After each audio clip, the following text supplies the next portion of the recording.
Les petites et moyennes entreprises, c'est une vraie richesse dans notre profession. Elles sont très nombreuses, elles ne sont pas souvent accompagnées, pas souvent défendues.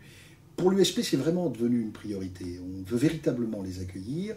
Et c'est la raison pour laquelle le conseil d'administration a décidé de créer une délégation nationale aux petites et moyennes entreprises. François Prullière, tu es toi-même un dirigeant d'entreprise, tu as de longues années d'expérience, tu es impliqué dans notre organisation et tu es au quotidien au contact par nature avec des centaines d'entreprises. Est-ce que cette idée te paraît bonne et pourquoi as-tu accepté cette mission? L'idée est excellente. D'abord, effectivement, le réseau compte à peu près 300 entreprises. Ce sont des très petites structures pour la plupart. J'ai accepté cette mission parce que l'USP répond aux besoins de nos partenaires, accompagner sur des dossiers sociaux, par exemple, pour pouvoir obtenir de meilleures garanties auprès de nos assureurs, entre autres. Des outils qui ont été mis en place il y a maintenant 3 ans, je crois.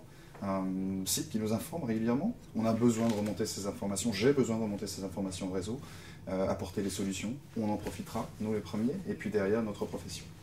Il faut effectivement donner des outils concrets, nous essayerons de le faire tous ensemble, avec nos équipes. Bon, tu as un rôle déterminant à jouer, parce que ton expérience va être importante.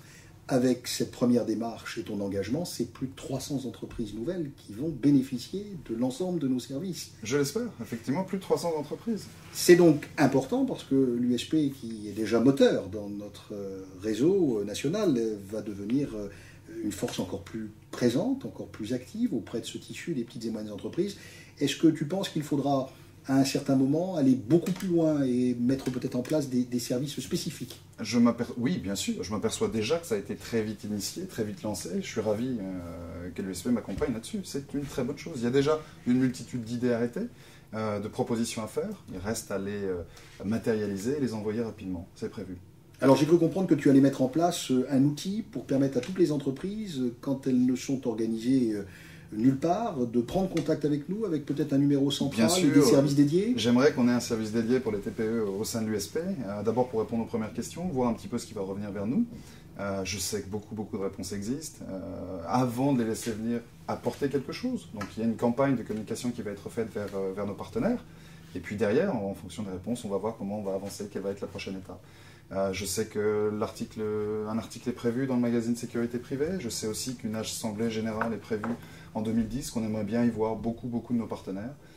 Voilà, déjà plein de choses initiées qu'il ne faut que démarrer et lancer. Bien, donc l'USP, plus que jamais, une force vive, un chiffre d'affaires imposant sur le territoire national, des dizaines de milliers de salariés et on l'espère, plusieurs centaines de petites et moyennes entreprises qui ont tout plan en place. Et je compte sur l'USP pour m'aider à arriver à ce qu'on souhaite tous ensemble.